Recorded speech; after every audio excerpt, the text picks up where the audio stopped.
Okay, let's start again. Hi, everyone. I'm recording and welcome to a new painting collection. It's been a while, so that's why we forgot everything that we needed to do. Thanks for being a little bit patient. Today is, I don't even know why we say the date, Jen. Today is Friday 13th. That's good luck. Totally good luck. May 13th, Friday, May 13th, 2022. Sometime in the future, near future, or maybe like 100 years from now, this will still be out there, hopefully. So hi, future viewers. And so we have a really wonderful, fantastic group of people. Thank you so much joining us today. Some joining us right now, some cannot make it right now, and they're going to join us later. So, but thank you all for being here. Some are taking notes, some are painting. So we're super excited. We couldn't wait to start a new collection. And it's been a few weeks just because we've taken every possible Friday to get out there and catch this amazing spring blooming that's happening all around us, that it's that's gonna last maybe a week or so, and that's it, right? I think so, Jen. Hi, Jen.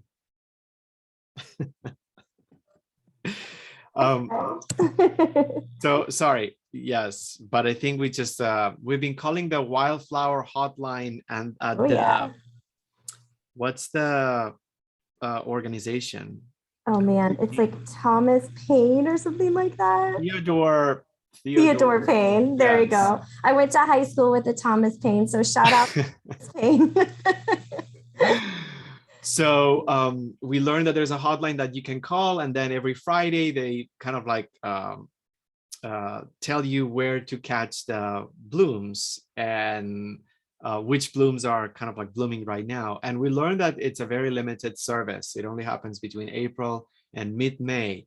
So last week we called, and then they said that that's it. It's just maybe a couple of weeks. So and that's why we try to be out there and catch. But so let's just go back to our. All right, so I want to talk about mine just to give you a little bit of a preview or idea. Let me see if I can just move things around.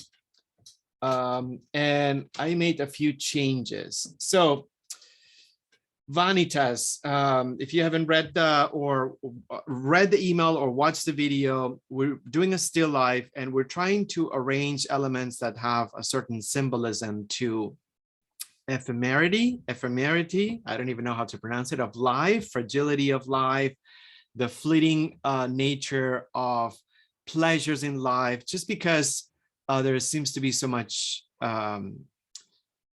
anxiety, and not that we haven't had any moment without anxiety, but there are so many things going on that are bombarding us, and that we kind of like connected with a movement or a trend that happened in the 17th century in Europe, artists reacting to inequality, wealth inequality, and war after war, and created this moody, dark,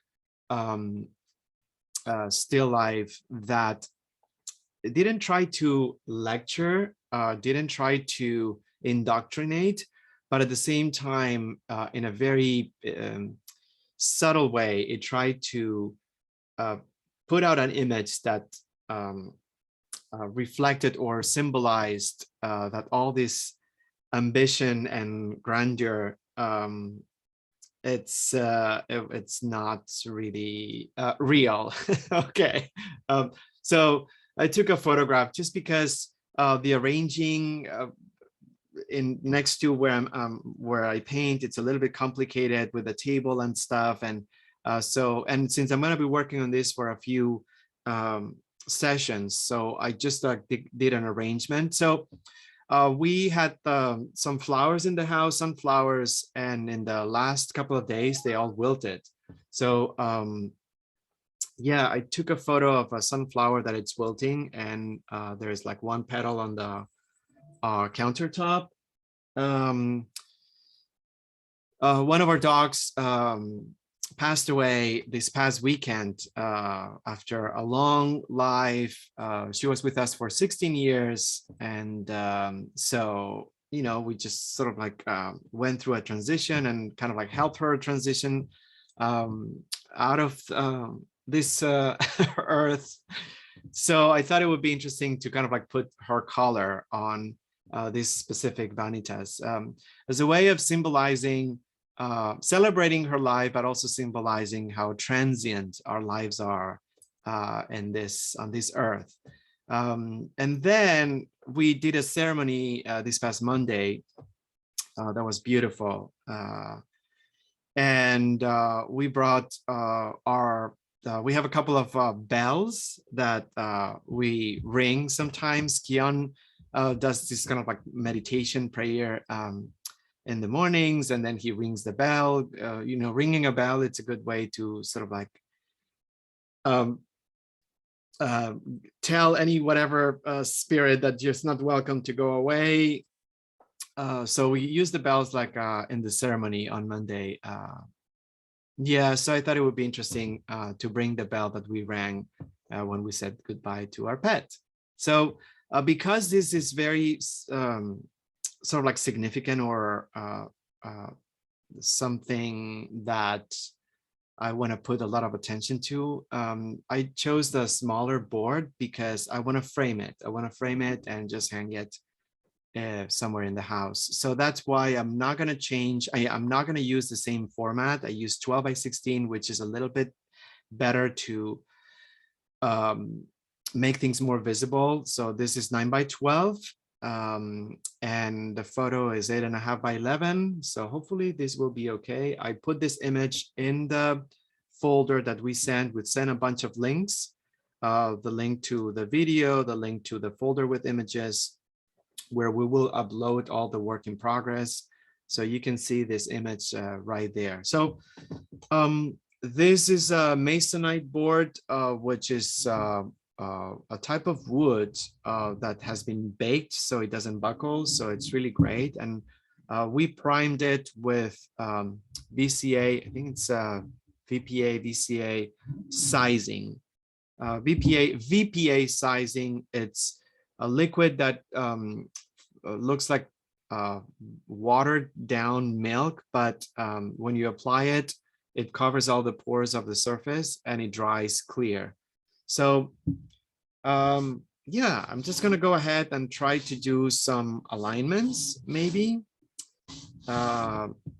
alignments between certain objects. Yeah, some alignments, and then I'm just gonna use the yardstick. So there's a little bit of measuring. I'm using charcoal, and the job right now, if you are watching at this video later, the job right now is to retrofit the reference image onto our format. So it just depends on whichever format you're using, the size, the shape, the orientation.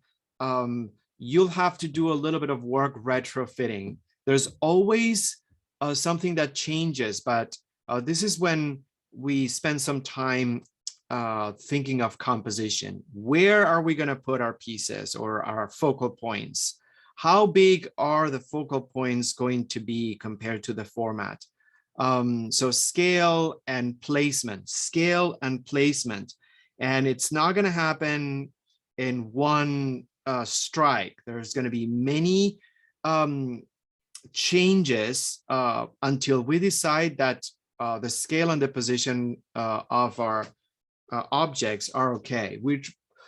Recently we have been sort of like dividing or categorizing 8 inches. I'm going to put, so I measured from here to here. I measured the grouping. I just grouped it all together from here to here. And since it's a very similar size, and it's okay if you're using a photograph, just do sort of like an eyeball estimation. But the idea would be I just use a yardstick, and I kind of like use the yardstick to center my sort of like 8 inches. I'm just gonna do it more or less like this. So let me see. Yeah. So as you can see, moving things around, it's not going to be at the first strike. Just have that in mind. It never is. It takes a few tries it takes a few, yeah, a few tries. So this will be where I'm going to place the elements within these two lines right here, because I just ran these two lines on the image and I calculated the space between them. And now that I have the two lines and I have the alignment, so maybe a good idea to start doing my potato shapes. So the sunflower, yes, it's right here. So I'm just gonna do a little potato shape. What's a potato shape? It's sort of like a broad silhouette that it's not exact, but it kind of like gives us the idea of how that focal point occupies the space. So these potato shapes will change all the time. They will change, but for now, I'm just doing an approximation. Here we go. So the top of the bell. Yeah, so and the bottom of the bell. Okay, so right here, I'm just gonna do this sort of like approximate potato shape. And see, this kind of like helps me, these parameters, this scaffolding, it helps me because I know that I'm already kind of like moving or scooting, I guess, all the elements too close to the right. So I'm gonna wipe this off and then maybe I'll just do the potato shape of the bird. Here we go, potato shape of the bird. And then move the base, the bottom of the base, a little bit more to the center. So we could use the yardstick to measure so many things, but I think there's something interesting about finding that Goldilocks point, that it's not specific, how much you want to measure and how much you want to interpret. So it's never a polarity. It's never one thing against the other. I use the yardstick to do the sort of like the measurement of the grouping, but I'm not going to use it to measure the inches of every single thing. There's something really powerful about the spontaneity of our drawing. The fact that it's not literal to the photograph. So embrace that. That makes the painting so much more interesting and better. So this will be, that's good. All right, I have the bell. I have the potato shape of the vase. And I'm gonna go ahead and do the color. There were some examples of vanitas in contemporary painters, but we didn't put that much. I consider, if you want, Jen, I consider the Gerher Richter paintings of candles a contemporary form of vanitas. There are only two candles or one candle. So what do you think? Right? Yeah, I could see that. Absolutely.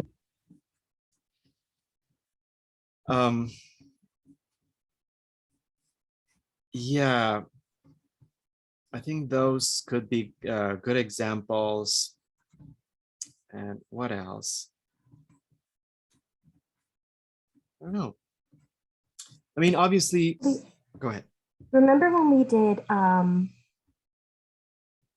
skull and like the prescription?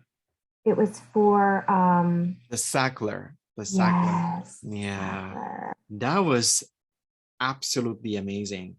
It really was. Then to put it in perspective, during the the OxyContin, there was an artist who created this protest that got picked up by the media.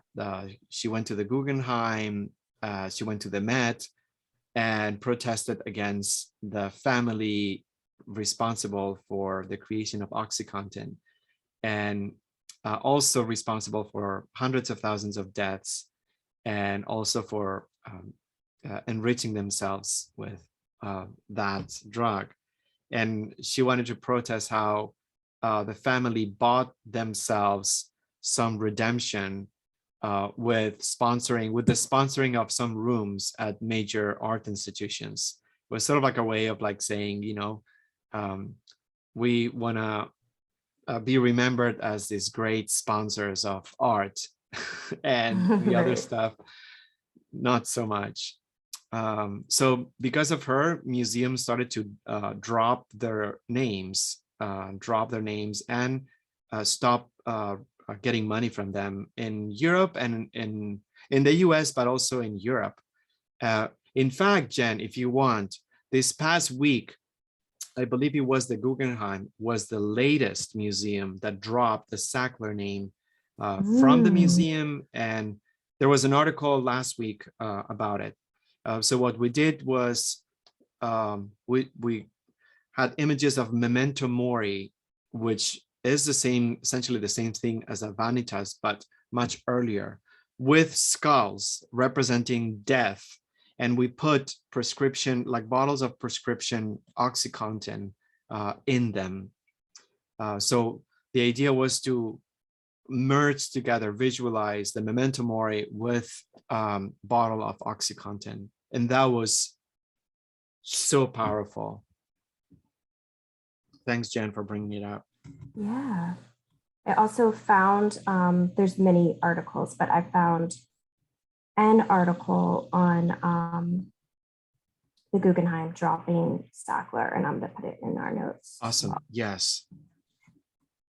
Yeah, no, it's still, you know, Nan Golden. That's the artist. She's a Yes. photographer. I follow her still. Yeah, it's amazing. And she was one of the victims of getting addicted to OxyContin, and that's the reason why she started like this campaign. Amazing campaign. Okay, so I think I got my potato shapes more or less. So I have 1, 2, 3, 4 subject focal points.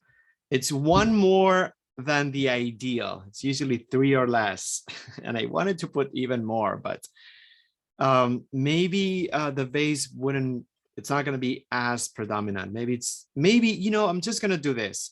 I'm going to kind of like consider the sunflower, the wilted sunflower, and the vase as the same focal point. How about that? Yes. And then so 1, 2, 3.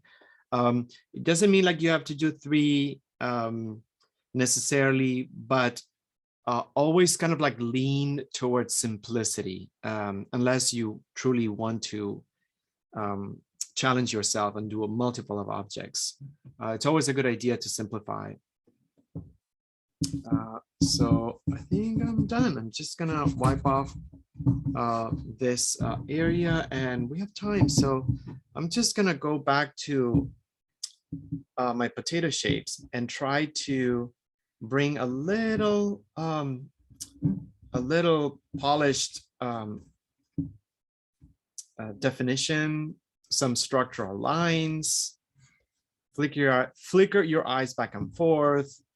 Be open to distortions and exaggerations. There's something that we are learning more and more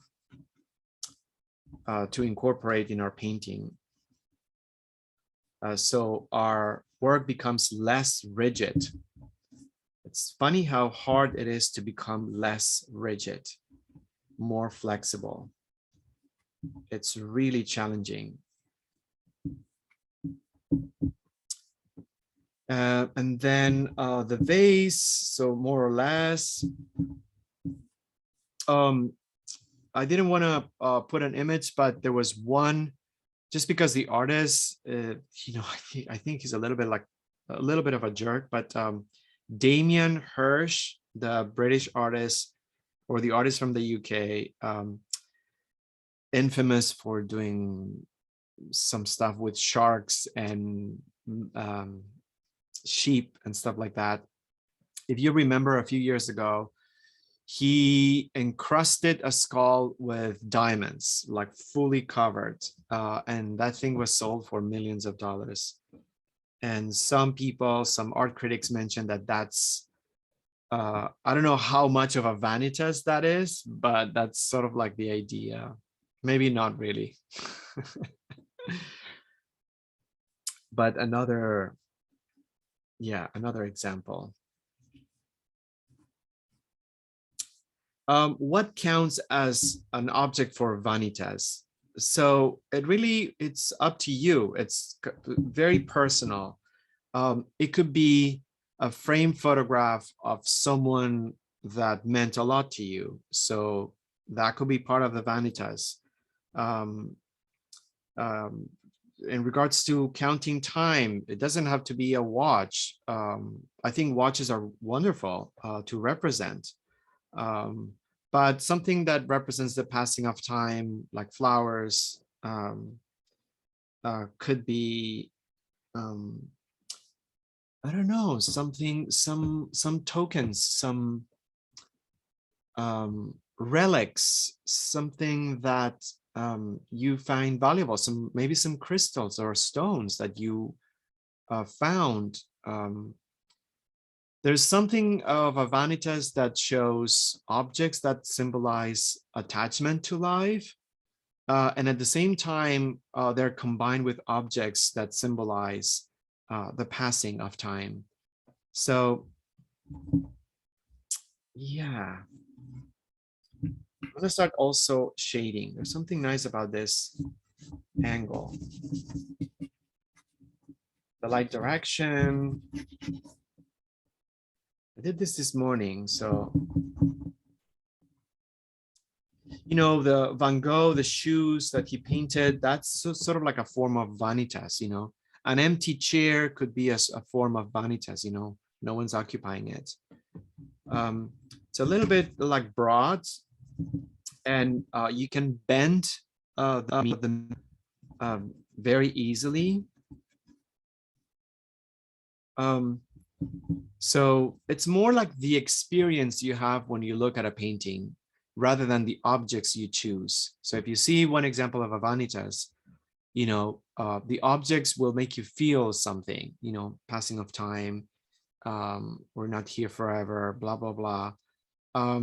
So I wanted to do a painting that when I looked at it, it would remind me of my dog, but at the same time, sort of like, you know, the importance of being present and the importance of enjoying every moment before things are gone. Yeah, you know, and I think this could be a good, to me, it's sort of like a good antidote of fretting about all the things that are happening close to us and far from us, that puts us in this kind of like state of permanent anxiety. Meaning, you know, find some time and some space to value the present time, you know, because there's something of wasting time when you worry constantly. It doesn't cancel the validation of that feeling, you know. We have plenty of reasons to be worried about things, but at the same time, it is important to find moments that are joyous and fulfilling and valuable, because you know, that they will be gone.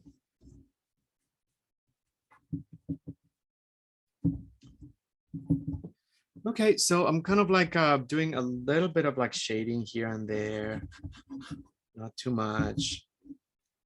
Squinting my eyes, if you will, you know, to kind of like find darker and lighter. It's always a good idea.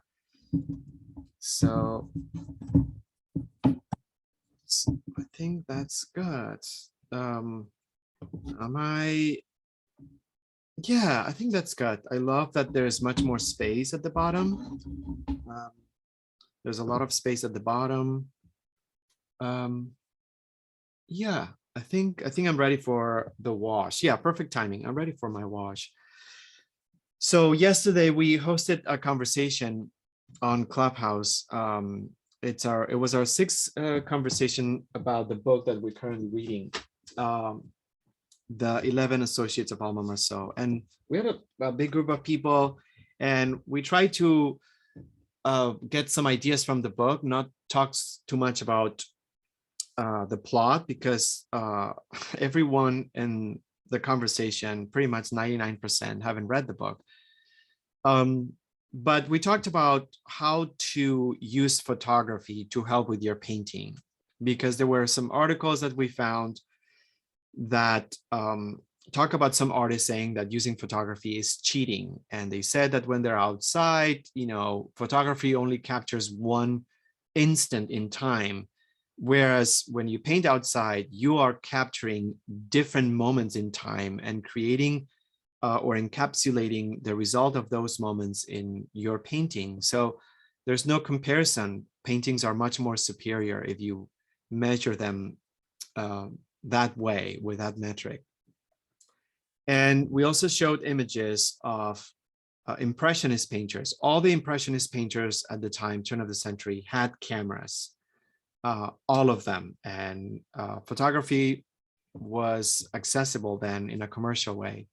So most of those artists, they took photos and they painted from photos. So the concept of painting from a photograph is not new.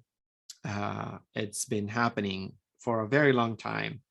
Photography could be a tool to help your painting. Yes, it can be. When you become too photographic, then you are removing the full potential of your painting. So we are learning all these things, and we're getting inspired by the fact that we shouldn't be ashamed or guilty or feel like we're cheating if we're using a photograph or a painting. But we should be completely aware and acknowledge the fact that it's only a tool. It's not going to resolve all our problems. It's not going to be the be all and end all of our process. And in fact, as painters, we should just use that as a tool to continue changing things in our painting. So don't be too photographic when you paint. Allow yourself to create distortions. Embrace weird stuff that happens. Don't try to be too polished or too literal with your painting. Again, it's hard to loosen up the rigidity that we have when we paint. So learning about how photography could be a tool and not the ultimate measure for our process, it's very important. Okay, I'm going to use a medium brush because it's kind of like a smaller painting. And I'm just going to use, my palette is a total mess. But that's, oh, Jen, by the way, I couldn't find any palette paper in the briefcase. I wonder. Because I stole it from you. Okay. I'm so sorry. No. I have it all with me. No, that's all good. Yeah, I was just wondering. Sometimes, I'm like a mess. So no, I'm pretty sure I stole it. Sorry, Fred. So no, that's okay. What did you find? What do you think, Jen? Did you find anything interesting about this? Paintings or yeah, let me do a little bit more digging. Okay. So I'm just using the solvent. I'm using the solvent and I'm using neutral tones, and I'm gonna create masses. I'm not gonna follow contours precisely. This will be sort of like a really messy approach. It's funny because we had we've been having a string of new painters joining us in the park, in Griffith Park, and which is really exciting and very nice. Some of them, well, you guys are familiar with this feeling, but they find a hard time understanding the point of doing a sketch and then adding the wash, and the sketch gets all washed off. You know, they're like, what's the reasoning behind it? And that's a very good point. And we try to explain that we much rather go through the sketch at the beginning to make everyone feel a small sense of confidence in seeing progress, than just kind of like starting with a wet background and then sketching on top. So yes, we acknowledge that there is that, you know, moment where you're like, okay, I just spent like half an hour, 1 hour sketching, and now I'm just covering it up. So, all right, I'm just doing masses of color right now, darker to lighter, using the solvent, very thin consistency. My brush strokes are quick and fast and chaotic and messy. The function, the goal, the reason for the staining or the imprimatura, it's just to put a wet layer on our surface, to prime the painting surface, to seal the charcoal, and to have something wet so we can start building things. So yeah, but be, I wouldn't say be aggressive, because that's, be assertive, be almost dismissive. Treat the painting surface with a tad of disdain, like, you know, I don't care what this looks like. So try to loosen up your brushstrokes in a way that they don't feel too rigid right now. This is not a serious step. We're doing this just to have a wet layer. So it could be a great opportunity to practice this looseness. So very water-like color, yeah, watercolor consistency, yes. So I'm just gonna use neutrals all around. So maybe for this, I don't know, maybe I'm just using some of the pink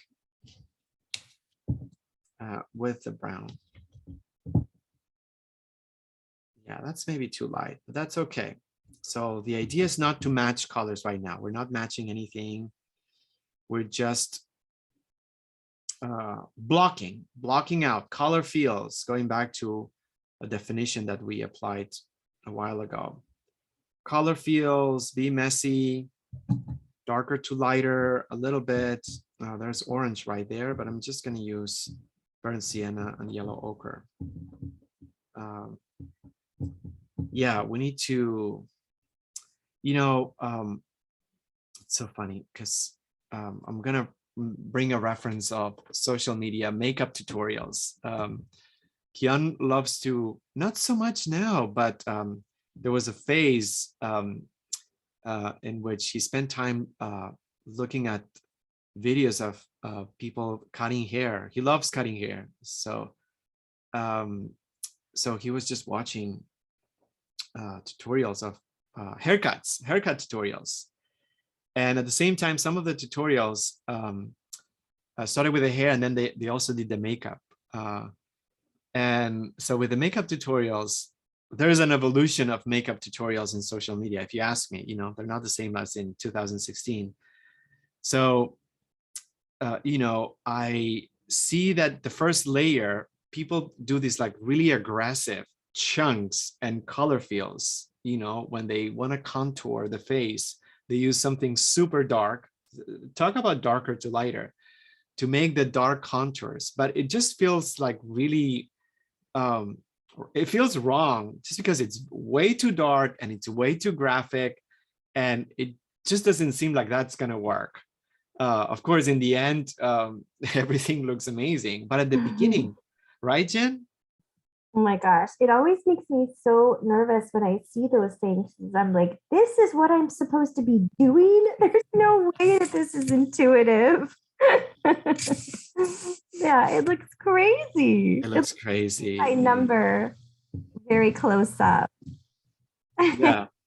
Yeah. No, I think that, I mean, it's fun. I like to watch them also because I feel like it's super creative. But at the same time, it's like, wow, there's no way.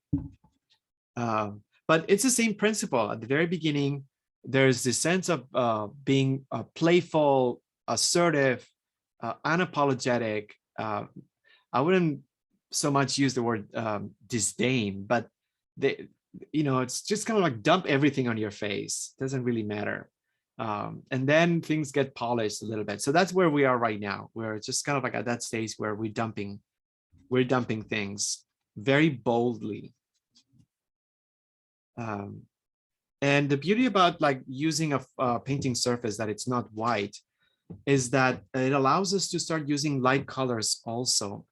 I mean, light colors, not also, light colors earlier. So I'm gonna bring some ecru right now. And just because it's a great off-white tone. And I'm just gonna block it out. So there's no distinction, there's no detail, there's no texturing on this stage. Imprimatura is a pretty basic foundational preliminary stage. I follow some principles. Darker to lighter and would be one principle.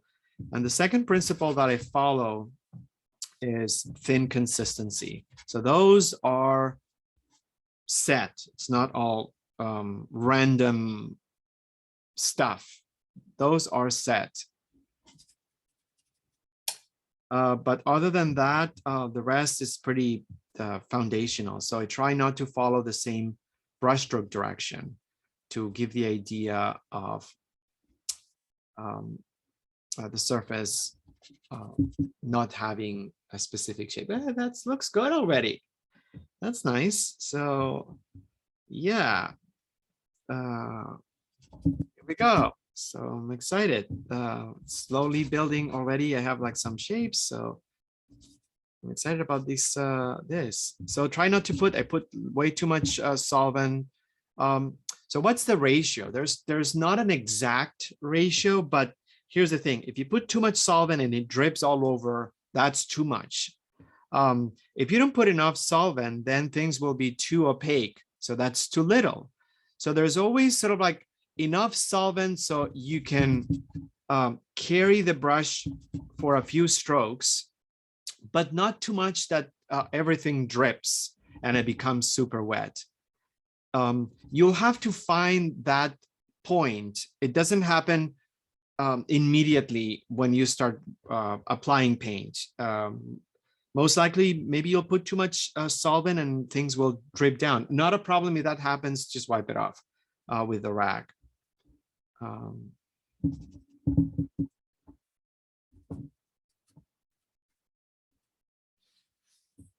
Oh my gosh, what was that? Go ahead. Oh, go ahead. No. You were on the. No. I was just thinking, like listening to kind of the definition of these and the purpose. It kind of feels like this could be so off. So definitely correct me if it is. But you know how in like Egyptian pyramids, how the pharaohs would be surrounded by their wealth and like kind of to take them to the next life. It kind of feels like that is a still life of like a real life still life of what we're painting. Like to get into the pyramid. Oh my gosh. Exactly what we see. Yeah, I see that. I see that attachment to the earthy stuff, right? Right. The symbols of wealth but also like of death, like it being next to yeah, that's a good mummified body. That's a good example. In fact, I would say that's the same principle. It doesn't matter which civilization. Mhm. There's a universal approach to these things, and in different scales. Yeah, for sure. Yeah, totally. All right. So I think oh, this makes me so happy. Thanks for joining us today, you guys. This is it's really good. It's always good when we get together. We talked about how important. Oh, by the way, yes, I'm just gonna go off script. Um, meaning, you know, I don't have a script, but and so Julie, I just got the book. Julie recommended this book in the studio time, Stolen Focus, and I just got it and I'm excited. It sort of like talks about how we are getting so distracted and by so many things, and that it's not being focused, it's going to be our biggest demise as a society. It's really much more impactful than we think. So I can't wait to read it. But anyhow, just being engaged and present and being part of our community and showing up, it's more important now than ever. And I just wanted to say that, you know, you guys being here and doing this together, I think it's very meaningful and very much a good, again, I'm going to use the word antidote to being distracted. So, all right, I am going to move forward. Done with two steps, and I'm going to switch to a medium brush, and I'm going to explain what comes next. See, I mean, yes, okay, yes. So after imprimatura, we're going to do the first color notes, and that's a major step.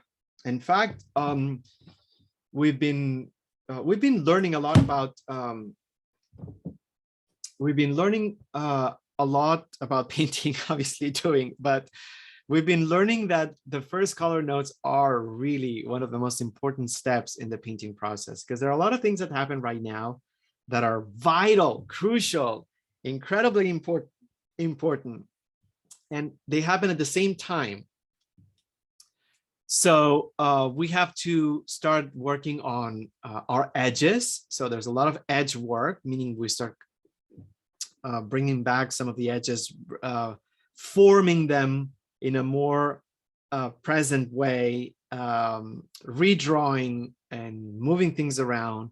And then at the same time, we're just getting our color direction. We start to create our color palette. We test colors, we formulate different variations to start getting like a direction of color that is going to help us, you know, create that color palette that we want. So for that, I'm going to use the medium brush and I'm going to use the oil. I'm going to start using the oil. I want a little bit more viscosity and I want a little bit more precision. So that means that a medium brush will allow me to do that. What doesn't change is the order. I'm going to go darker to lighter, so that's not going to change. So I'm gonna, this is very thick, but that's okay. This oil is bonkers. Maybe I need to put some extra oil.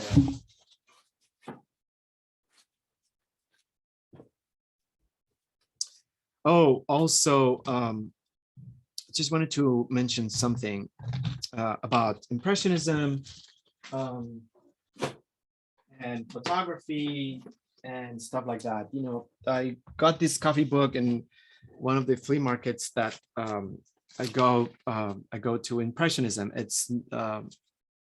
It's out of print, but it's really cheap to find. I think you can find it on eBay for $5.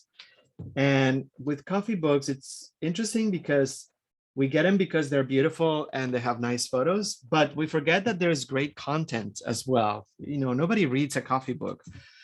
So I started kind of like looking at the coffee book, and there were some really important or really nice things that I'm going to mention about Impressionism and how they change things. But let me kind of like go to the process of doing the first color notes. I like to use a little transparent sheet. You don't have to, but it's a good idea just because it allows me. Okay, that's very good. It's not black. It has a little bit of the ecru. So once you get an approximate formula, then you can go ahead and repeat it. So yeah, I think that's good. So I'm going to go darker to lighter.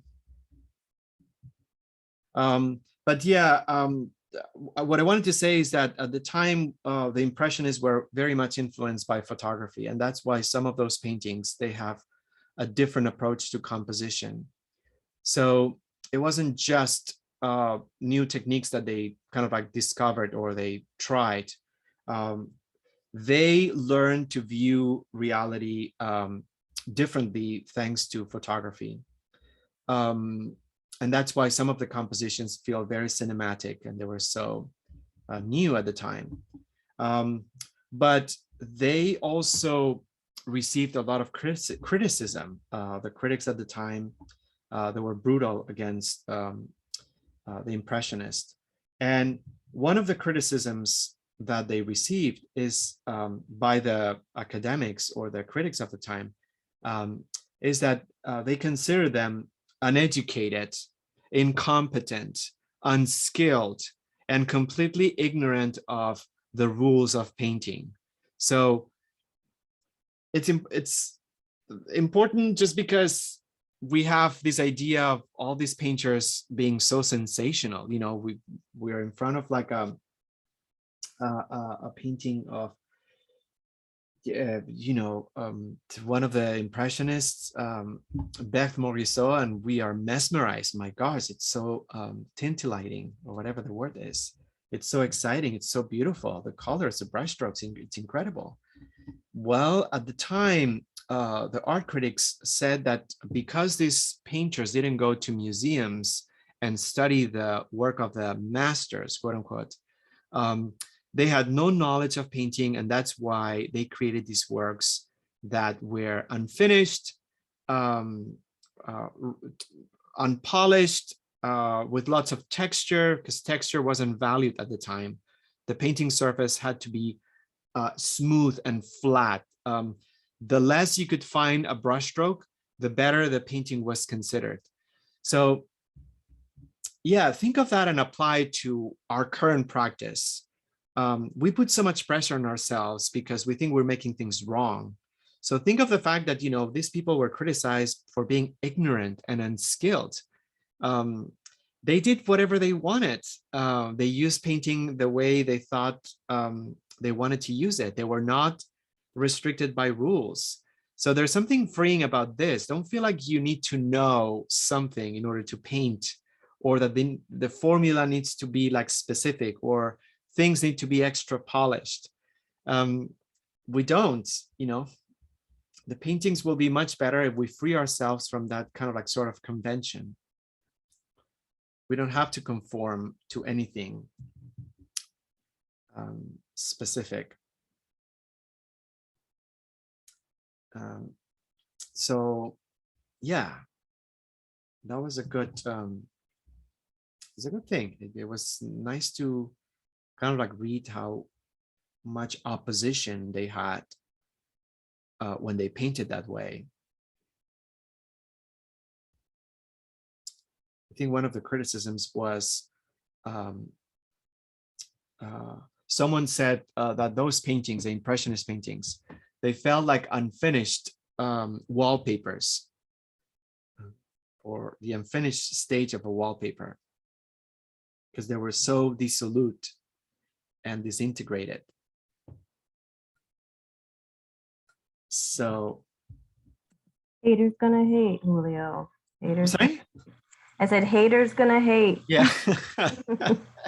Every century, haters gonna hate. Yeah.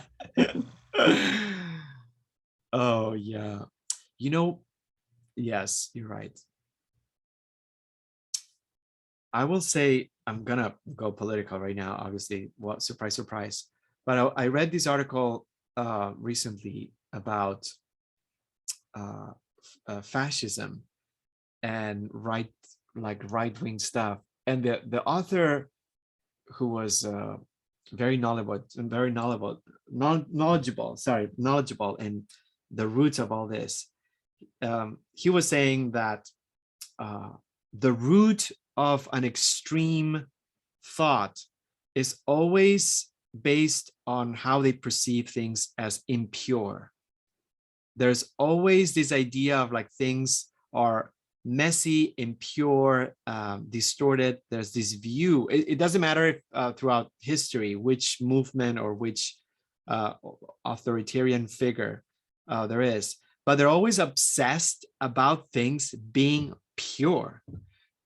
So those art critics, they were bothered because they felt in their view that those paintings weren't pure, clean, perfect. So I never thought of, that being the root of all authoritarian views on starting from the body. The body has to be pure, the body has to be clean.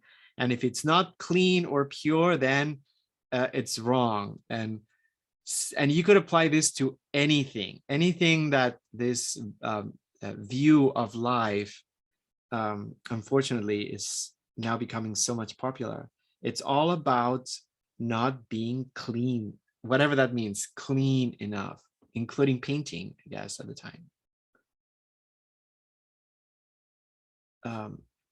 And now I understand, I have much more respect for artists, especially during the 20th century, that they purposely created dirty paintings, like what's the British artist that did distorted faces? Francis Bacon. A lot of people didn't like Francis Bacon because he used a lot of like contorted bodies and blood and stuff like that. The paintings are quote unquote dirty. And it's funny because you could still find today people who don't like that, which obviously it's a personal thing. It's not. But I have more respect now when I see someone, an artist, making something that doesn't conform that sense of purity, like something gruesome, or that's meant to kind of like test the tolerance of people that think they have the moral stance to judge others. So I see this kind of art with different eyes right now.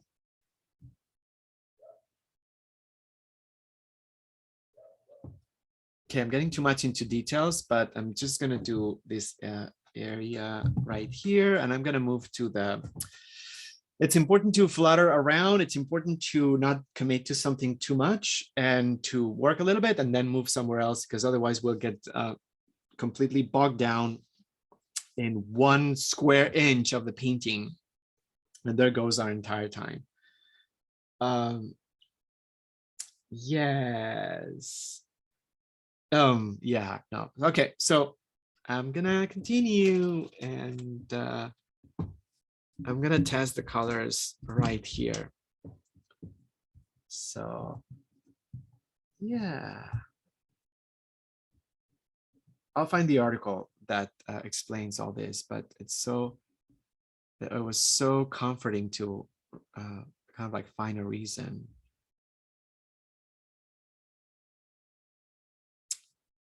Of why some people hate in general,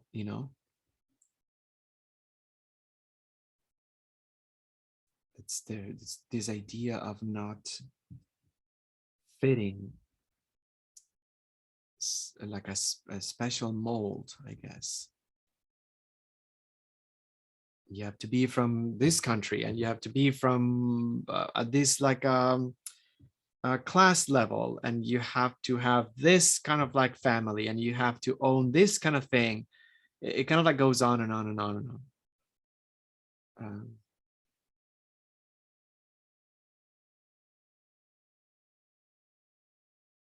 Okay, so I'm kind of like bringing some darker elements.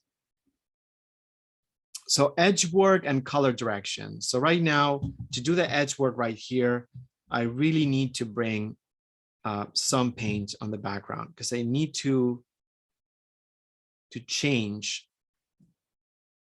So just remember, photography can be a tool, but you don't want the photographic aspect of the visual reference to command every single decision that you make. I think that's really important because then the painting is not going to have the interest or potentially be as personal and genuine as what it could be. So never feel too dependent, I think that's a word, to the photo that you're using. Use the photo as a tool, but you need to infuse, you need to go beyond the literal aspect of the photo.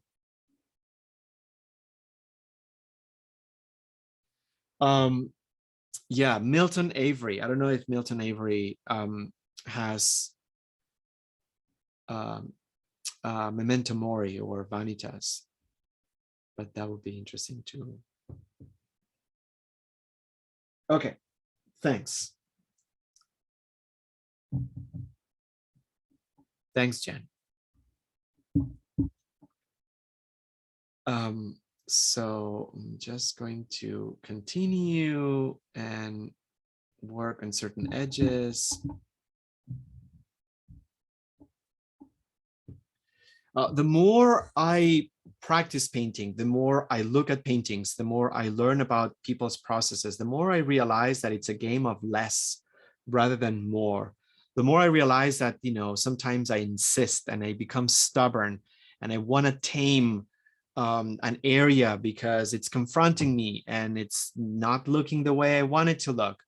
I learned to let go and practice a little bit more detachment. It's a process. It's you know, it's not something that kind of like switches on and off and then that's it. It's definitely a process, but I realized that it's more about less than just adding for the sake of adding.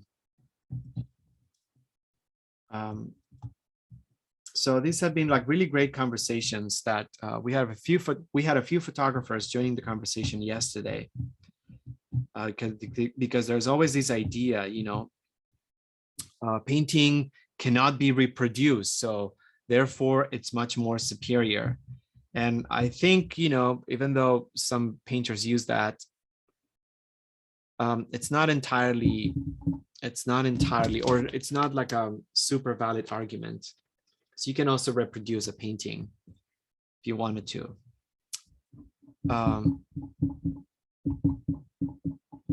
So in the end of at the end of the conversation, we said that photography can help painting, can be a tool, as long as you're aware that it is a tool and it's not the ultimate goal of the painting to just become a photograph. Of course, everyone may just argue differently and with different ways, but yeah, the goal of a painting is not to become a photograph. You can use photograph to help you with your painting, but you have to do some work that goes beyond the photograph. It was really helpful to kind of like talk about all those things. Really, really helpful. So change, simplify, embrace randomness and change on your brushstroke. Use the reference as a guideline, but never as the judge of your work. Your work leads, the photograph follows. Your decisions lead the process. The photograph is there to inform us what what we want to do with it. The photograph never leads, and us always be behind. It's a major perspective shift. And it's very difficult to shake off this kind of like codependence of the image reference. And I'm talking photograph, but it could be also applied to a reality, like painting from life. I say Milton Avery. I'm going to check like some work by him, just because he really understood this simplification. Yeah.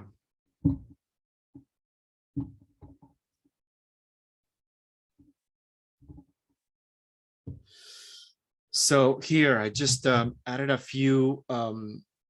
If you notice, I did two things here that are perfectly or perfect, I would say, or really good. I wouldn't say perfect, really good examples of first color notes.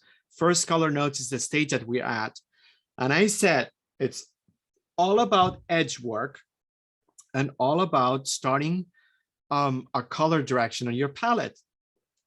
What I did was I used the color outside to carve out, remold, or mold the silhouette from the outside.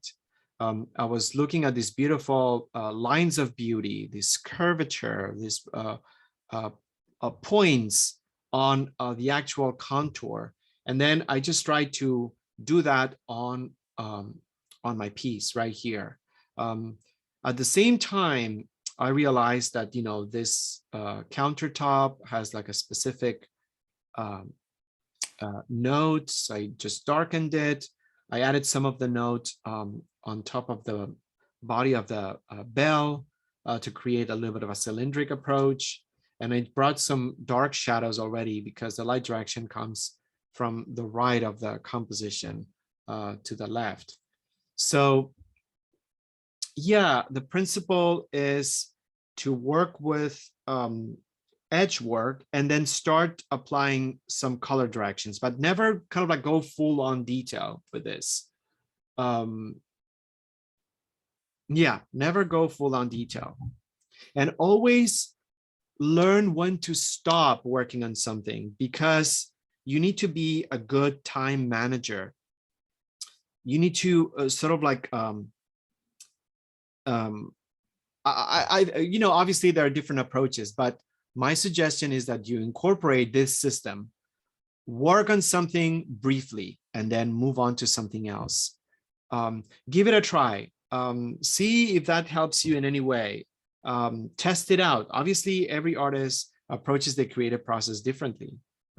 And nobody works the same way. Nobody uses a specific system. I'm going to try to kind of like create a tone for the color.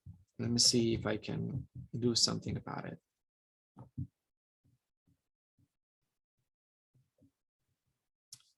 Maybe some lavender and some of this amazing chromatic black. We're set with this chromatic black, aren't we? It's such a great tone. It's not a good magenta. I think I'm going to have to bring some reds here. Maybe the alizarin crimson. It's a pretty omnipresent color out there. We have learned it's a pretty omnipresent sometimes. So yeah, obviously this is like an artificial object. It's a human-made object. So that means kaboom! I got it. Alizarin it is. So how do you mix colors? This is the hardest thing to quote unquote teach. I'm going to just apply this color just because to create a tone, there's not a single formula or a hue. There's not a single formula. There are different ways to depart from point A and arrive to point B. Would I have been able to do this color with any other form of red? Pretty much, pretty sure. So how do you apply this? Well, you know, it's always good to start with neutrals and get as close as you can with nodes, and start simply, oops, I need to make this a little bigger. Start simply, yeah, here we go, like edge work, perfect example. Getting too caught up with what I got. And definitely there is a much narrower gap between the bell and the color. So I made the color two separate, and I think, you know, we need to be able to, it's almost an inch. We need to be able to make these kind of like changes when we see them, because it's going to happen. It's going to happen. It's major shift. Major shift. I'm going to use the, I need to clean the brush a lot, but that's okay. That's okay. I'm going to leave it like that. Maybe I'll just clean it. So a good example of what first color nodes mean. Edge work is one principle. You will change things. And if you don't change any edges, please plant a red flag on your process, because that's not the way it works. The way perception works is that you will see things differently as you work on your process. So if you just limit yourself to the edges that you already have and you don't move them, red flag.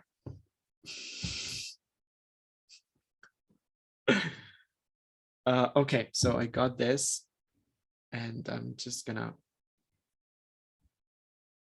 I'm not gonna do darker or lighter for now. I'm just gonna do the same tone. And then I'll go to second color nodes on the color, and I'm gonna do darker and lighter versions of that. This is a different, it's not alizarin crimson. So the tag, it's not alizarin crimson. And then the bell and everything, what am I doing here? So maybe I haven't used any white whatsoever. So I'm just going to bring some highlights in certain spots. Some highlights. Yeah, that's all I need to make the metal. I started with the highlights. That's all I needed. I'm not going to do anything else. Okay, so this is my first sort of like color nodes pass, except for the table. I'm going to work on the table, this area right here. So I'm going to give myself a few more minutes, maybe until the half hour before the session ends, to still continue working on maybe two things. No, like let's sort of like go through, check all the boxes of the first color nodes, the table and the petals. Yes, the table and the petals. Okay, so this is much lighter. Much lighter. Okay, much lighter. I need white. I need white. Sorry, I possibly didn't completely explain myself with mixing colors. There's not a single formula. Stick with neutrals and pretend you are an alchemist, a color alchemist, and you're trying different combinations. There is a needed process of experimenting with the color and trying different combinations in order to discover color directions. I know that it's not super helpful, but yeah, mix things up. Okay, there's a lot of white, so this is going to be the color that's going to go right here. And it's ecru and white. Ecru and white. Whoa, that's like a really, that's nice. It's going to help me just draw the shadows, which is actually pretty good. I'm going to draw the shadows. Ooh, this is taking shape. Again, it's a game of working less, or yes, it's a game of less. Oops, sorry. Later, got it. All right, sorry. I wasn't connecting the battery cable. So I'm using oil, consistency, and creating a color direction. Creating a color direction. It's not the final color I'm going to use, but it's the beginning. Yeah, but it's the beginning, period.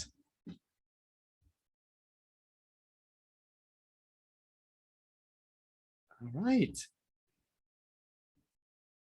Okay. So I'm just excited that I'm going through this stage. I'm going to do this color also right here. And this already gives it, look how powerful this can be. Just blocking and I'm being completely messy. I haven't changed the palette. Everything's crusty and messy on my palette, and I'm poking through the skin of like paint that has been here for like 3 weeks, and scrubbing, and it's not good. It's not good for the brush. This kind of like things are not good for the brush, by the way. But and scribbling things on the canvas, but the impression, the illusion, it's emerging already. As messy as this is, I already feel that it's slowly tiptoeing towards a more realistic approach to my still life, and that makes me very excited. It's always like we always start our processes blindfolded. We have no clue what's going to happen. It's terrifying. It never isn't terrifying. It always is. I always feel when I start painting, it's my first painting. There's not a moment when I don't feel, okay, I got this. When I do feel, sorry, I have too many negatives. I got this in the sentence. I'm always terrified. I never know. We go in with without control.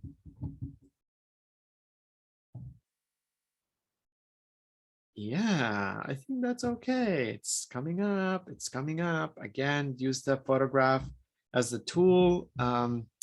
Your work precedes the photograph, not the other way around. And I'm not gonna overwork this too much. I'm not gonna overwork it too much. I'm just gonna leave it like that. Learn when to stop when you manage the time. You don't have to work this until it's polished and perfect. I'm gonna use the rag. I need to get another rag, but just to blend. Really what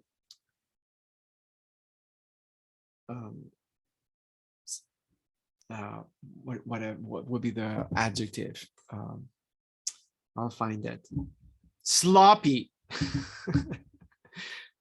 I'm sloppy blending, kind of like getting some of those edges blurry, because I don't want to add more paint. Sometimes it's not about adding, it's actually the opposite.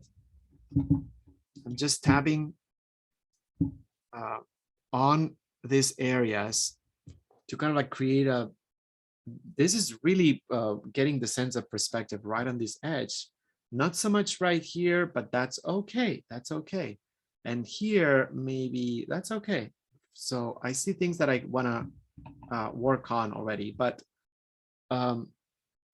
that's fine. We need to learn to let go. Not everything has to be perfect as we tiptoe towards a better version of our painting.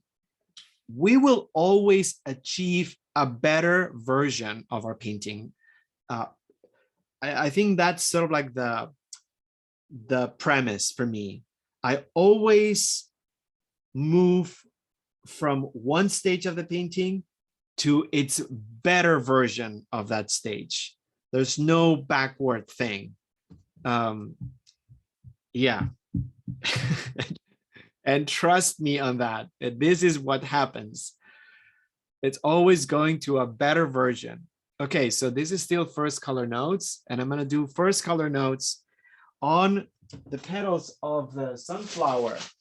And I need orange. I need orange. I need orange. So I'm gonna put orange. Got it. And I'm gonna see what kind of like mixture I can get with this orange. Orange and raw umber, because black it's possibly. That's pretty good. Yeah, orange and raw umber. Okay, so I am just going to get some medium and then see. This is really rugged. So, okay, maybe a little bit more orange on that area right here. I can do that on the second color notes.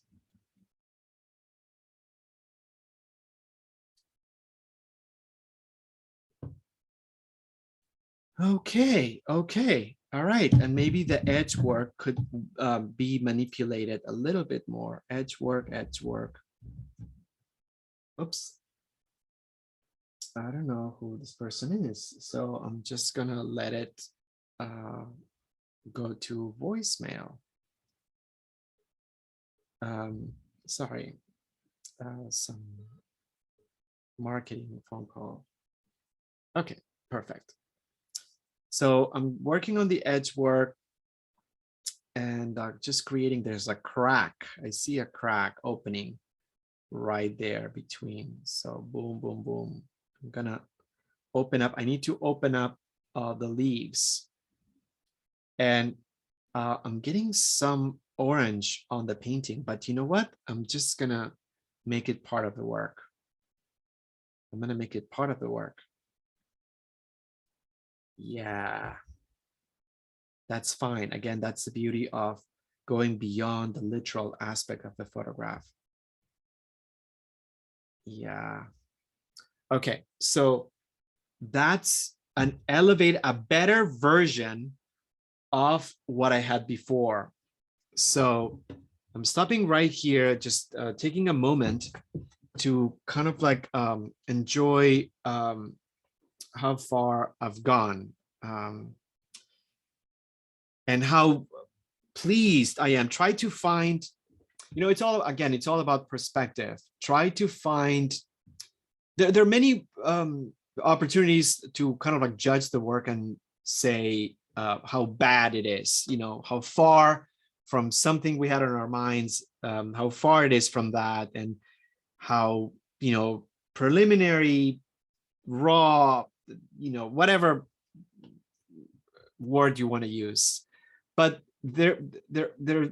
we should kind of like make an effort to find a positive approach to the stage that makes us feel like we have achieved something.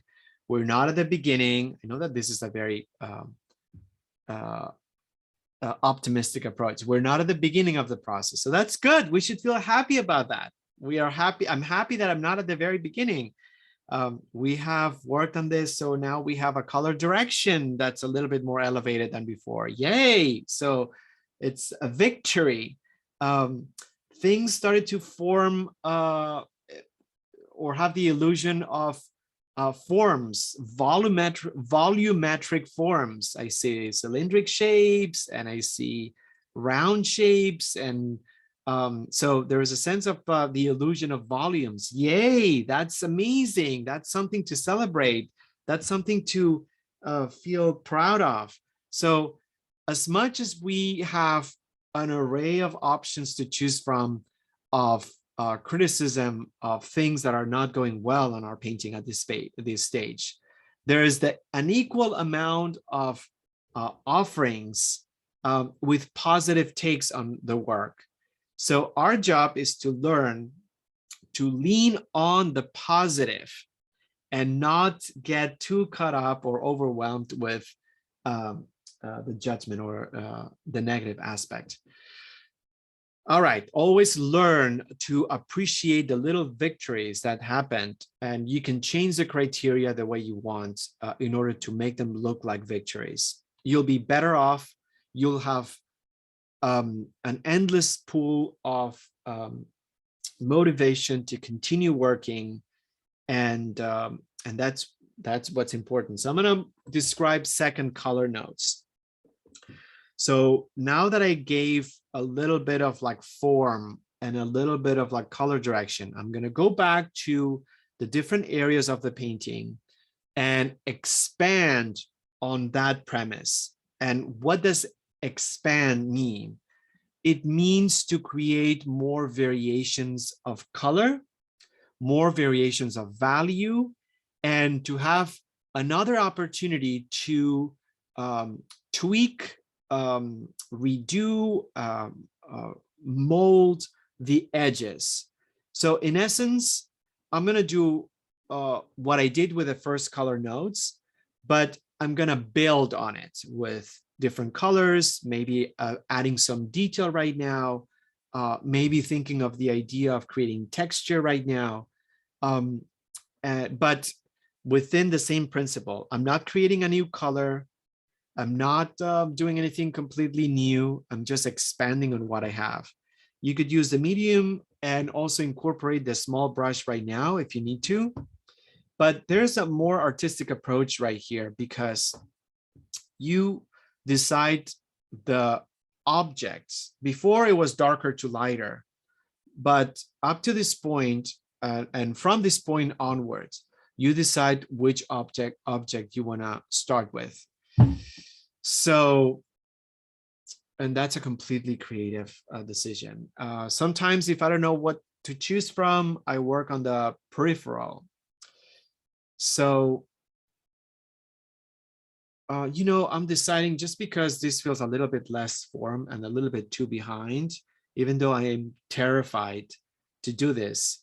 I'm gonna leave the flower, which is okay, and the bell, which I think it's much more ahead of the game, and work on this. So let me see. Usually 10-minute segments are a good way of taking stock of any progress that you've done on the painting, in my opinion. So I'm gonna work on this for 10 minutes and see where I'm at. Oops, something froze on the video, but I think that's okay. All right, it did freeze. Hello.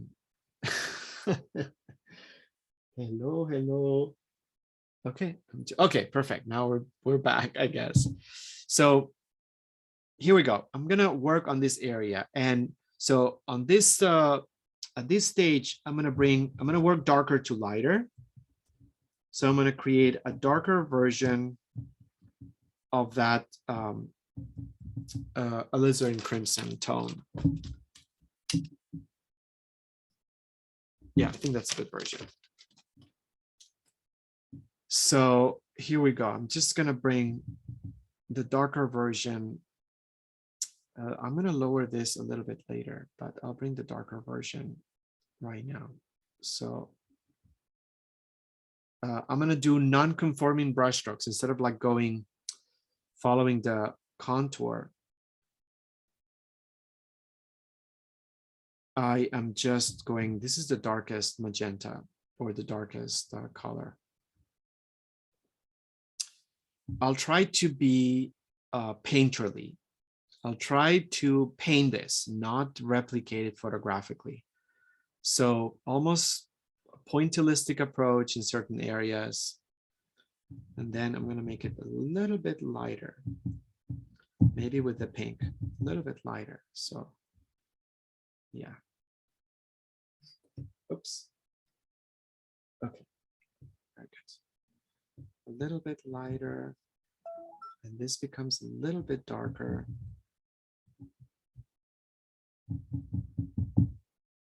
A little bit darker. So I need to be patient, and I need to be, okay, I need to be patient. I need to be patient. I know that this will be a better version.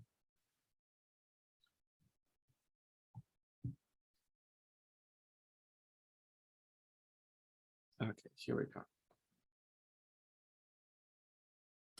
All right, so this is the darker area, and I think it's appropriate at this point. I'm going to clean the brush really well, but I'm going to bring some of the ecru, the darker ecru, a little bit darker ecru right here. Maybe some of the black. Oop, that's super dark, so maybe that's too dark. But the idea is to fill in. I'm going to try to fill in the shadow. And by filling in the shadow, I'll also take the opportunity to define the color a little bit more.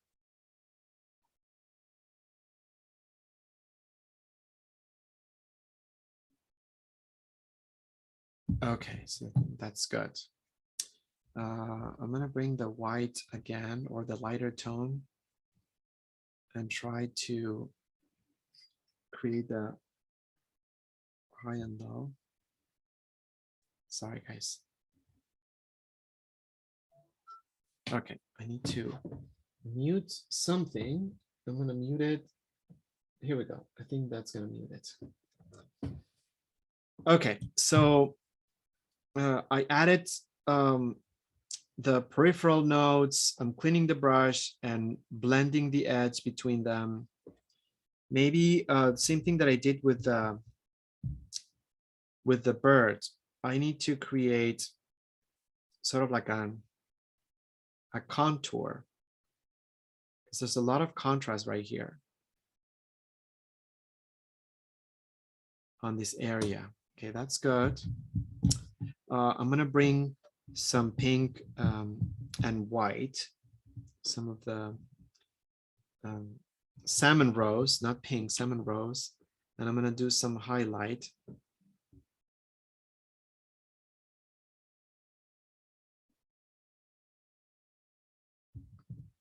A bit of highlight right here. And there's a bit of highlight right here. Okay, so yeah, I think slowly I'm gonna get there. So I'll just bring a little bit of that note right down here. And I noticed that there's a zigzag. There's a zigzag on the outside of this this element. So I'm going to try to bring the white and ecru and create the zigzag.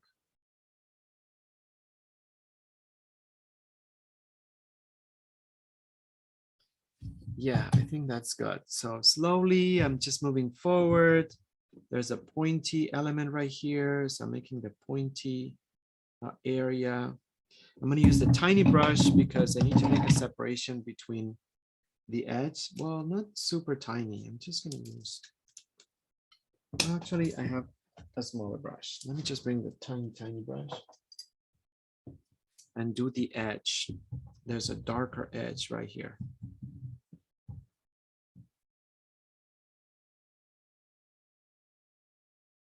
Yeah. And then this goes below a little bit more. So I'm going to lower.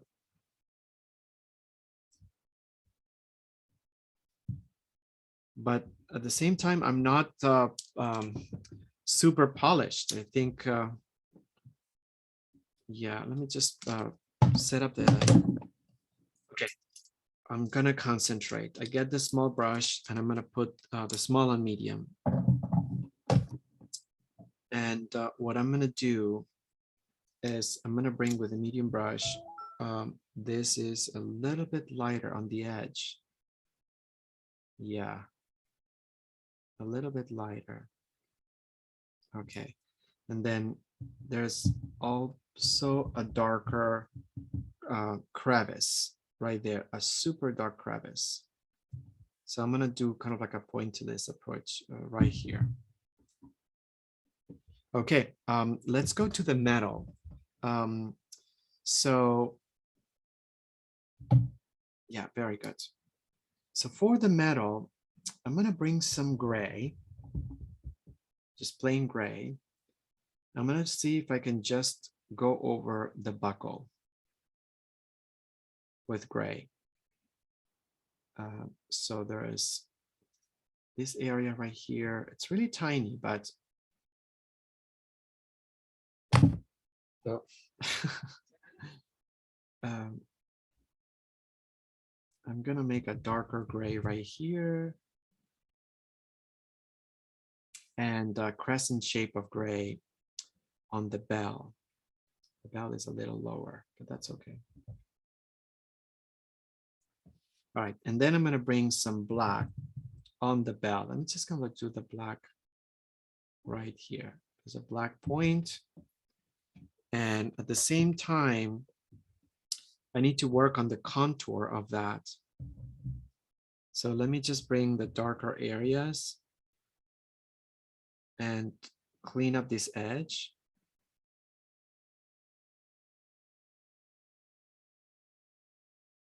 Okay. And bring, okay. Yeah, I think slowly this is getting, it's getting there. So again, I'm just cleaning up the edges, cleaning up the edges. I think that's good. And I'm gonna bring some white right now, because what defines the metal is the contrast and the shadows and the highlights. So the tiny brush,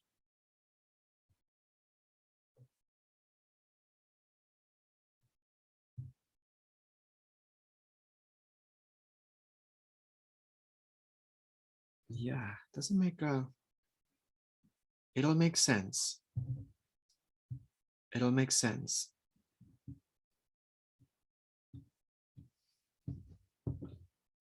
Yeah, it'll make sense. It'll make more sense. So let me kind of like bring some shadows next to the buckle. I'm trying to piece together, stitch together, whichever areas I find that could be applied. So sometimes painting is also the ability of observing beyond our regular capacity to recognize details. It's kind of like going beyond that. So observational skills are important, because if you don't see elements, then how are you going to paint them? If you don't expand on variations or appreciate variations on the object that you're seeing, there's no way you'll be able to paint them. So exercising that kind of like capability and expanding that capability of seeing detail, it's really important.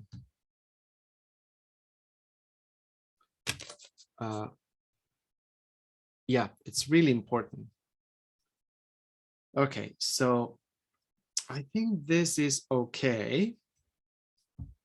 Yeah, this is certainly getting much more a better version. And again, with metal, it's always the highlights and the shadows. I'm going to create a lighter edge right here, lighter edge. And there is, I think that's good. a darker version right here and a lighter version. Let me see if I can do the lighter version. Certainly the darker version is the bent on the color. A little darker.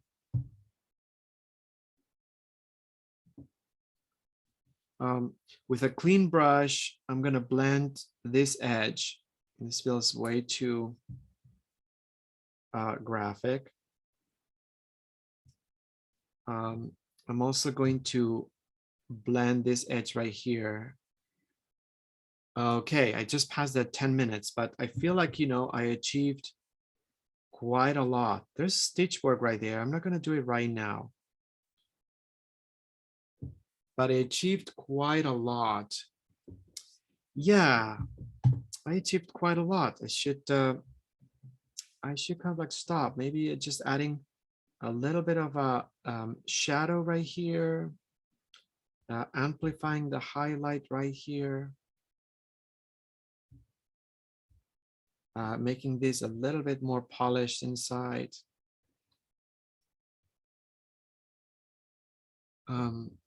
Absolutely, blending the edge. Okay, I feel like, so what was the goal of this stage? What was the goal? My goal was to help the focal point that I felt was lagging, was being left behind, and sort of like grab that focal point and try to observe variations on the photograph that could help me, by addition, to drag it to the front of the line. I don't know if it's in the front of the line, but it's certainly now not behind. I feel I want to do so much more, but always learn when to pull out, when to stop and go somewhere else. Very good. So I have 20 minutes. So I think that's good. I think the next challenge for me would be to try to bring or make a better version of that. What is it? Of that sunflower. We used to call it tournesol. Yeah, tournesol. So let me see, 1 second. All right, yeah, so that tournesol. All right, so here I am, second color nodes, expanding on the first color nodes by creating variations and repolishing some of the edges. And I'm gonna go there. So I think instead of darker to lighter, I really wanna work on the petals. And I think I'm gonna try to do the lighter aspect, so orange, let me see, orange and white. I want to see orange and white. Where do I stand? Okay, good. So I definitely want to bring some highlights right there. So I'm gonna use the orange and white and try to create texture, kind of like random strokes. I try to be strategic. This is, if you repeat things too much, it's just gonna even out or flatten the spikes in color. So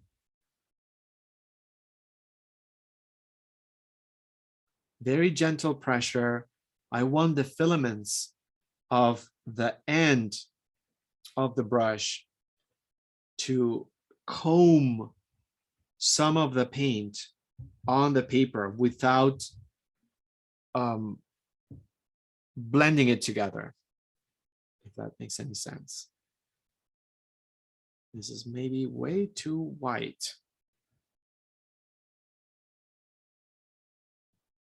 Way too white, needs to be a little bit more orange. I'm gonna bring the tiny brush here. Yeah.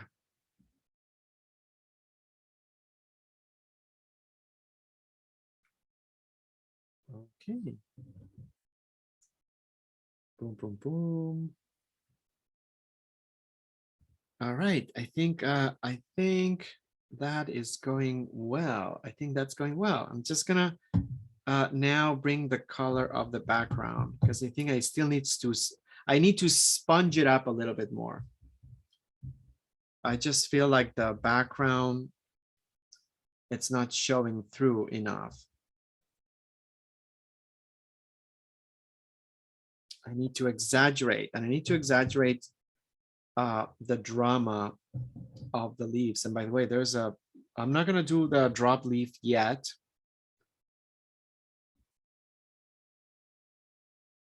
But I'm gonna try to exaggerate that drama.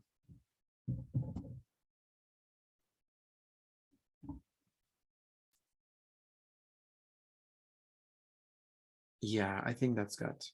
I think that's good. I'm gonna bring some orange and burnt sienna. I mean, raw umber. Orange and raw umber. And just, there's some red there. What if I bring some, no, burnt sienna. It's okay.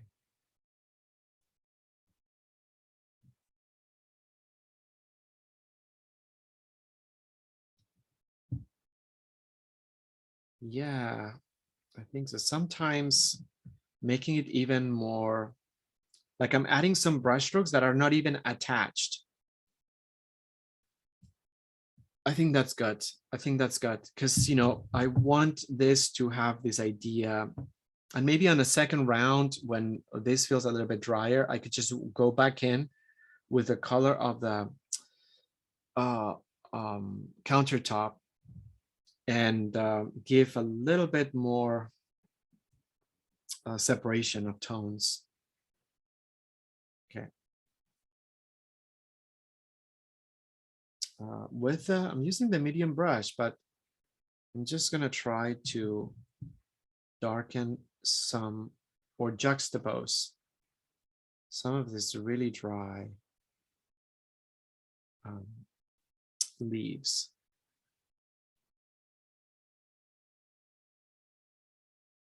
Going over.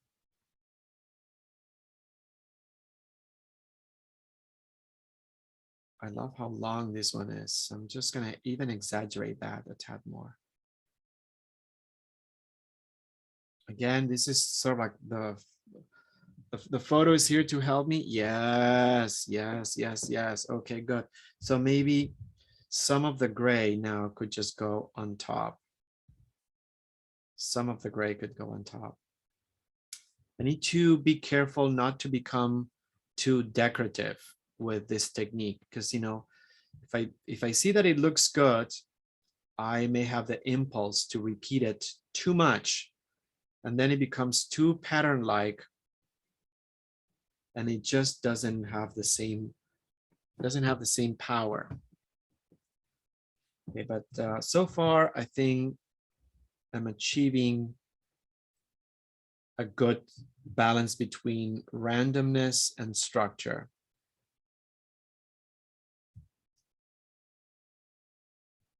I'm gonna work on the dark areas. And then finally, maybe bring some much lighter, because there's definitely a lighter, velvety, like hairy edge. And I think that's gonna be important. Yeah. With really gentle pressure. If you load up the brush with some white and you barely touch the surface, you'll be able to leave the white on top. Oh, so beautiful. Lean on your victories. Oh, this edge is not right. So I need to modify this edge. I just see it right now. Okay, this edge needs to come down. So I'm gonna see if I can remove the white. This is a good example. Remove the white because I don't want to put black on top of the white. I want to remove the white, bring some black and bring it down. Okay.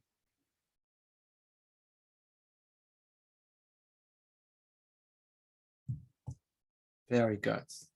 There's some highlights on the tips right here that I want to bring. And this tip right here. And at the same time, there's a much darker filament. It feels wiry. Yeah. Some darker spots. Much darker right here. Much darker right here. Maybe one little tiny wiry brush stroke on that edge. Oh, come on. Mwah! I think that's working. All right, I think that's working. Wow. Phew. This is like fascinating and amazing and wonderful. And I love when painting pulls me in this way. So it's always, I said it's always a game of less. Let me sort of like try to explain that. There is a certain level of restraint that you have to apply when you paint. You can easily go overboard with brush strokes. You can easily put excessive anything, excessive color, excessive paint, excessive shadow. So be cautious, be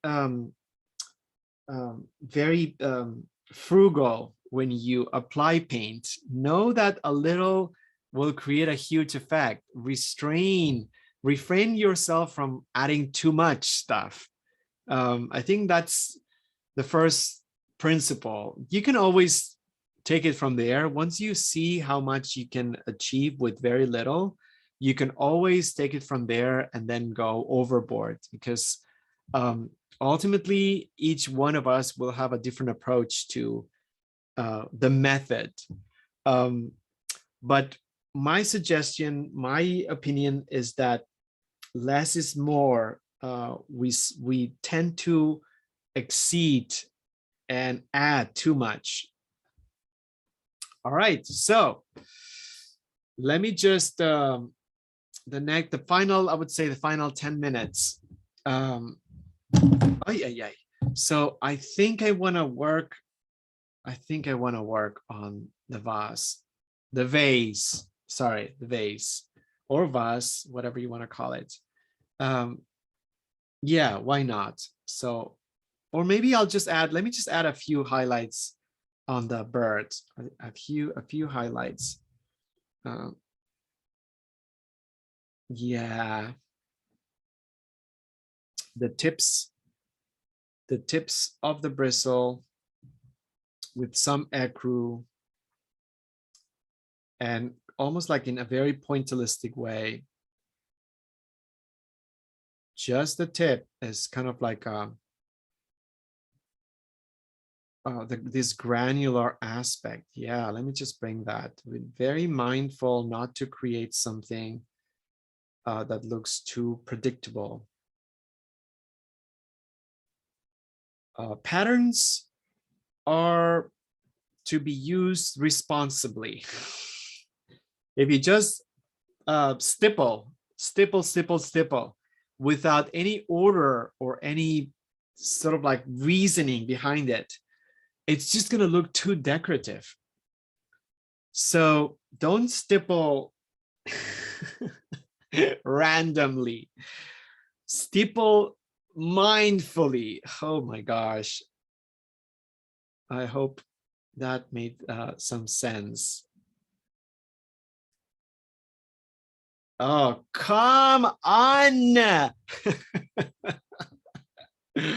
Look at this magnificent, amazing metallic. I think it's brass. It's a brass bell. It's brass. It makes a beautiful sound.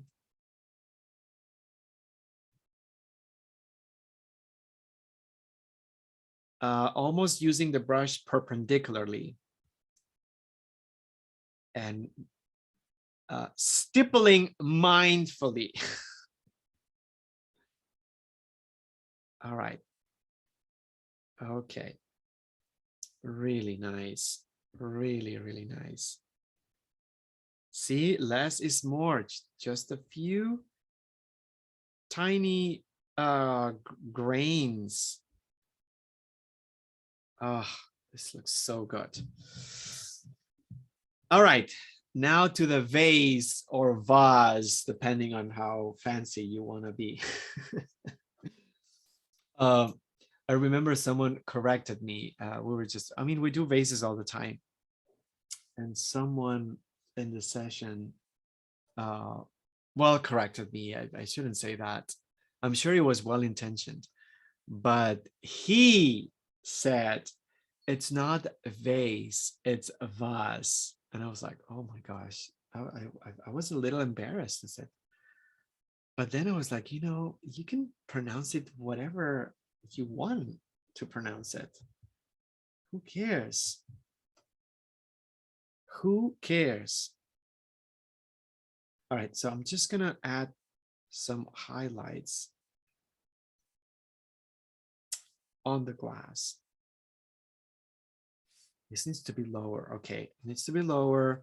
So what are we doing here? What are we doing? We are gonna work a little bit on the background. Okay, this edge needs to be faded. I'm gonna fade the edge of the vase. And then I'm going to bring some darker notes. Okay, let's work on this. Let's work on this.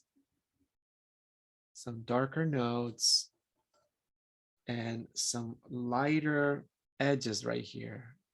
Some lighter edges. Okay. All right. Yeah, glass is coming up. The glass is coming up. So highlight.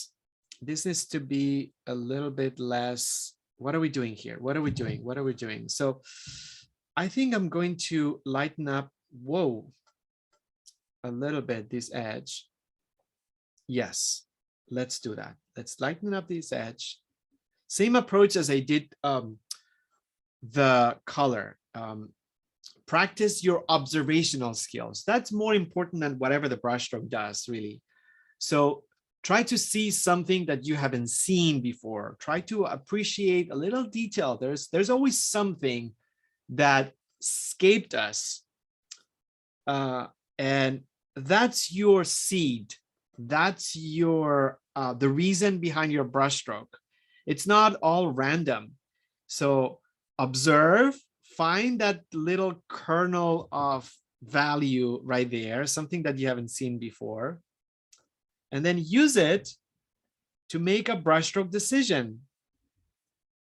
If you just make a decision without any reasoning behind it, you'll just be adding and adding and adding for the sake of just adding, thinking, okay, I'm just going to add.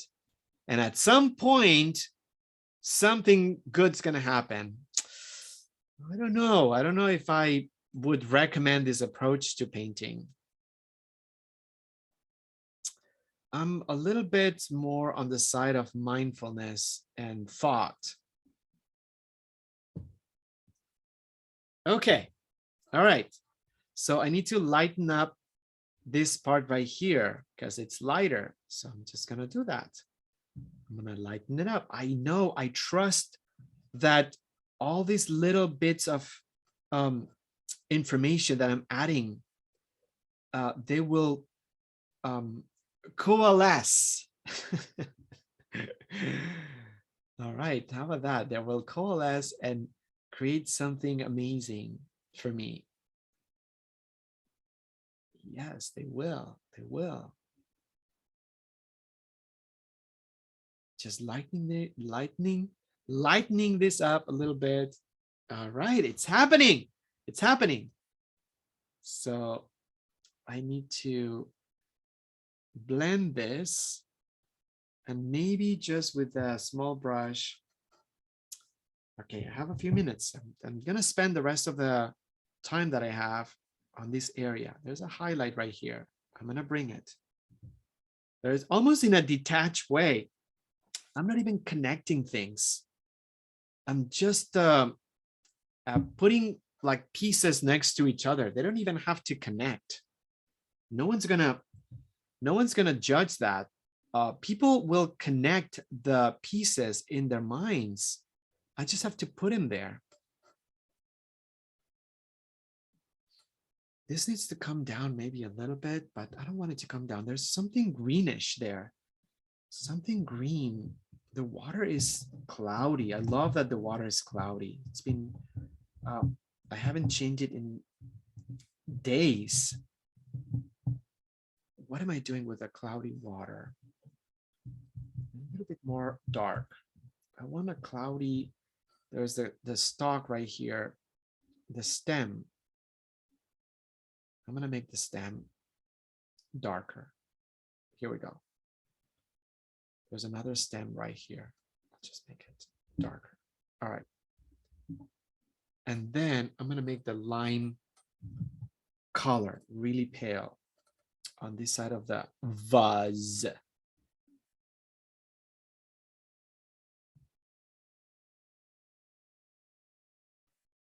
Yeah, I think that's good.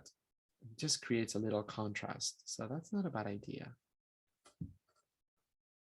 Yes, nice. Okay, something in between, something in between. I need to make this cloudy. That's too dark. Something in between. It's kind of like lime color. A little bit lighter. There's a lighter tone outside. Let me just kind of like close the gap and bring some lighter notes. Oh yeah, that did it. Oh, come on. So amazing. Okay, okay, okay. And then some of this green. Oh, this is so exciting. I'm gonna actually interrupt the edge and almost fade it. Something about surfaces not being fully contained. Totally blending this edge. I'm not gonna create a contour there.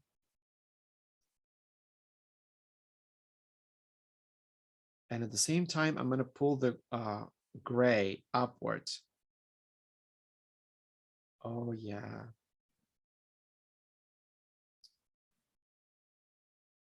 You have, I don't know if you can see it, but it looks so good.